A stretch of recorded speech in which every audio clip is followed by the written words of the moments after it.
All right, so something I have not been super happy with the Segway was two things really. First off was ride height, which just not what they advertised. It just settled a lot.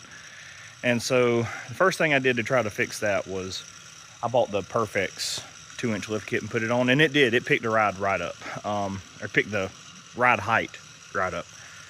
But after I did that, then I was pushing it harder because it sits higher.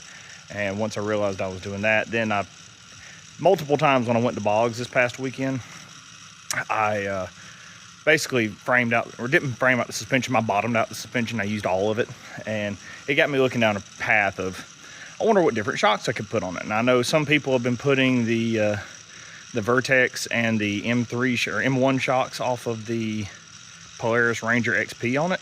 But when I looked on their website and looked at the measurements, it seems like they're not the right dimensions. So I'm gonna pull off the front shocks on mine, one of my front shocks and one of my rears, and see how long they are. And then start doing some measurements and see what I can find to put on here. And ignore my rattly old fan, but just for a before and after. So we're sitting at right now,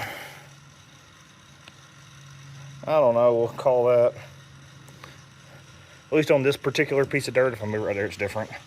We'll call that 14.5 inches of clearance on the front of the machine. And then on the rear, we're looking at, we'll measure back here. There. Get the line. Oh well, whatever. Looking at probably a little bit more than that, probably about 15 in the rear. So it does look like the front has settled a little bit more.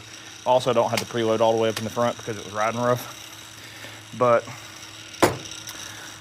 let me pull these off and let's get some measurements. And I've already bought another set of shocks to see if, just based off my measurements without taking it apart.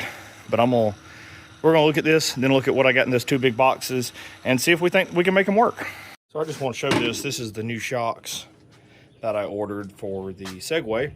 I've got to do some, I'm waiting on some bushings. Basically, the interior of that hole is 12 millimeter, needs to be 10.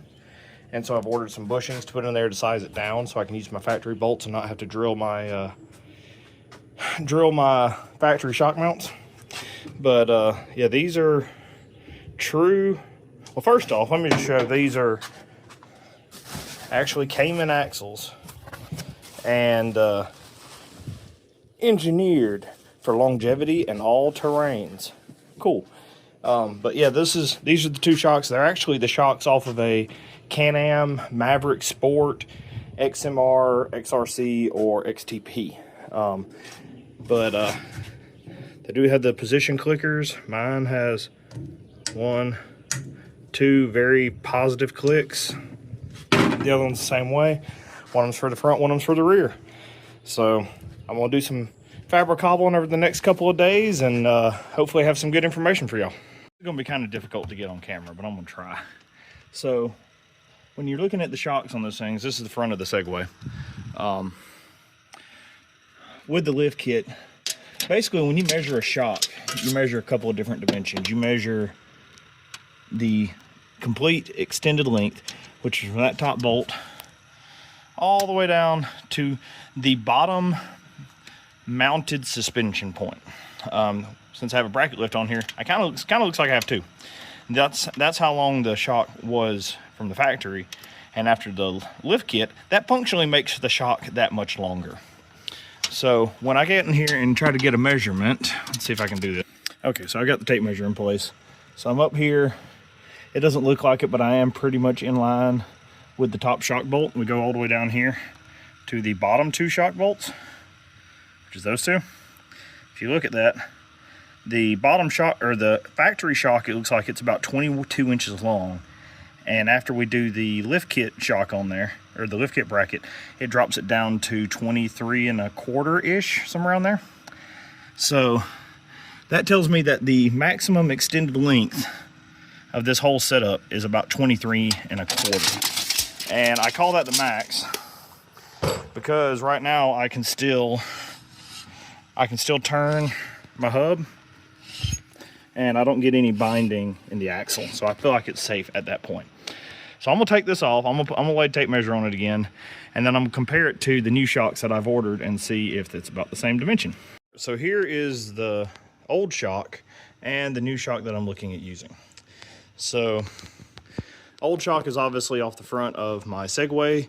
The new front shock is off of a Can-Am Commander XMR, XTP, XRC, or a Maverick Sport XMR, XRC, or XTP.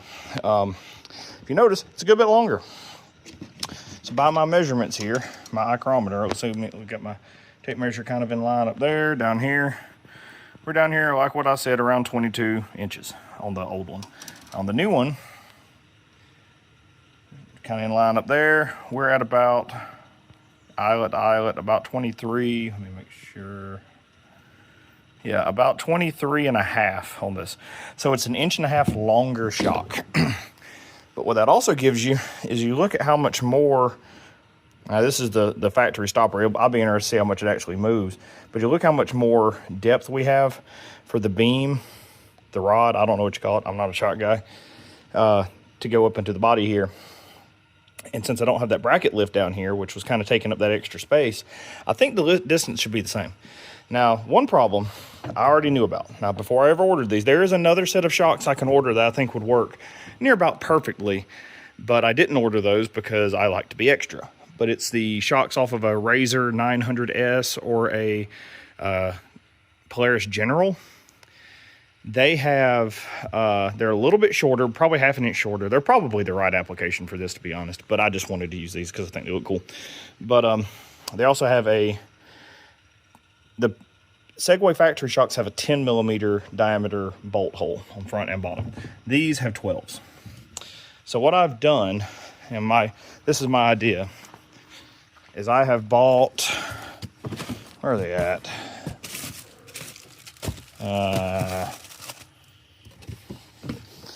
Let me pause this, find. So I have bought I hope that video didn't flip, some of these bushings. And this is the factory bolt. Now, as you see when you put the factory bolt in here, it's got a lot of weeble wobble. We don't want the weeble wobble. That'll cause stuff to break. So what I bought is some of these 10mm inside diameter, 12mm outside diameter, 15mm length brass bushings. Got them on Amazon for like 10 for $10 or something like that. But you see they won't go in that hole. They will, in fact, though, go in that hole. And if I stack 2 of these, because the upper part of the shock body on this one is 32mm, that one is 30 allegedly, and that's going to be a problem. I'm probably going to have to shave those down, I think. Like I said, this is some fabric cobbling, but we put 2 of these bushings on here, drop one on the ground, put a 3rd bushing on there while I set the phone on the ground. All right, we slide this guy in here.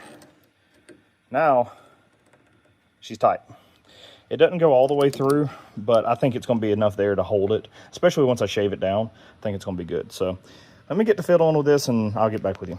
So I got the upper part of the shock body in it there. I put it in the farthest in hole, and that's on purpose because the farthest out hole is supposed to be for the most lift. And as long as this shock is, I don't want the lift, I want the travel. So got to put upper part in there. Don't have it bolted down, it's just the bolts just ran through there. The other one looks like it'll fit in there too just fine, but I've got to get the sway bar out of the way. So on these, on the front grill, you've got a little bolt in each corner. Looks like that. It's got a 5mm Allen head. You take those out, and then that exposes this whole thing up here. These are 2 13mm bolts. You take out both of those, and then the whole arm will just come right out. So I've been meaning to do that anyway. I'd had the sway bar off, never use it. So now it's out of the way. Now I have room to put my shock back in here. And it should just go right in there like that. And that's basically full droop. But we'll get it all put together and see if anything's binding. I'll be back in a moment. I'm gonna show you this before I went too far. The little bushings here. You slide one in on that side and slide the other one in on that side, doesn't really matter, and then put it in between the arms, and it just slots in. Now let me see if I can get the bolt in there and see how it sits. So I've got it bolted in. It actually looks pretty dang good. I might have to do that a little bit. Okay, now I got room on that. But it's up in there. It's all the way down here. Everything lined up. It didn't have to force anything. And if you look at it like this, at full droop, it's hard to tell, but I don't think it's any lower than my stock shock with the lift kit is. And then you can also verify right here, I can still turn the axle and it does not bind. But I have a lot more shock. Way more shock. You know, compare this shock here versus that shock there. One of these things is not like the other, but I think what I'm gonna do now is I'm gonna go ahead and put the front back together, go ahead and do the other side, and now I'm gonna try to do the backs. This is going better than I thought it would, to be honest. I'll be back soon. All right, so I have the piggyback off of a Can-Am Maverick Sport XMR, XTP, whatever, with piggybacks. I'm not sure they're really functional piggybacks, but they're piggybacks. And a lot more spring and a lot more adjustment here. Like you look at that, I've got 2.5 inches of spring there and another 3 or 4 up high. So if it's too stiff, I can actually loosen that up and get the whole thing to sit down a little bit more, adjust the ride height. But I'm gonna flip it around on the other side. I'm putting the tire on since I've already got all this together. I'm gonna flip it around on the other side and start working on it. So obviously it's jacked up off the ground right now. But if you look on the driver's side, we've got the new Can-Am Maverick XMR Sport shock. And the tire is all the way touching the ground. It might be a hair closer to the ground than the one on the left, which is still stock. But I didn't have to jack up the jack anymore to get it off, so put it on. But you see the difference. The shock angle, let me see if I can focus here. The shock angle itself is more angled in, which is supposed to help with the geometry, make it not ride so stiff.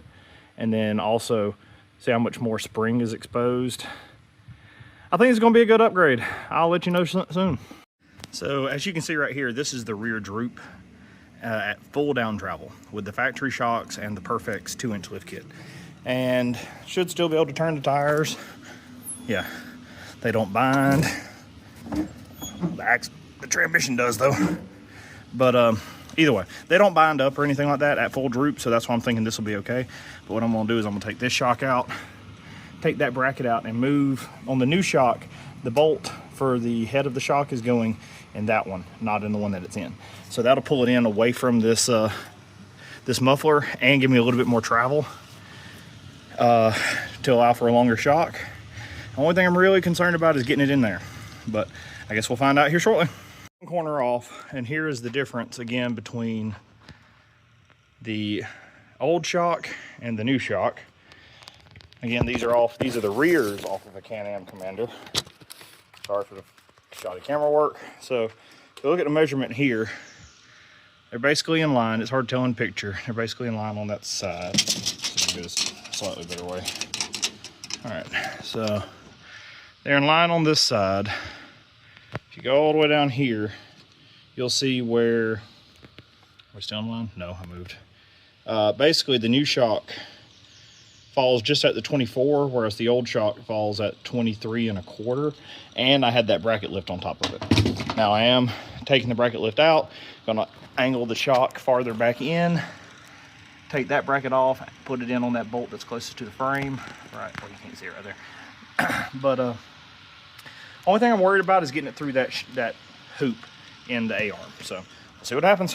So as you can see, the rear of the Segway has exploded. And the reason why I was trying to get those big Can-Am Commander shocks, I started on this side because I needed it to be the harder one, and I was curious if it would make it around the muffler. It does not make it around the muffler. I was like, well, shoot, what can I do? I thought about taking the muffler off and see if it'll fit and blah, blah, blah. I was like, well, I have no other side that doesn't have a muffler. So let's come over here to this side. So I've made it over here. I actually have the shock in place. I've got most of a bolt going through the top and the bottom, and it's in place and it looks great, except we have clearance issues. I had to take the upper knuckle bolt out just to get it to go in place. And it looks great. It's just a tiny bit too big. And I remeasured these bolts on, or these shocks on the Segway. If we line it up dead nuts right there, go down to this side, shows it pretty clearly. From my perspective, it's like, you get everything lined up, it's like 23 or 22 and 7/8 in person. And I know I'm touching stuff and everything, and this is about as accurate as could be, I'm sure.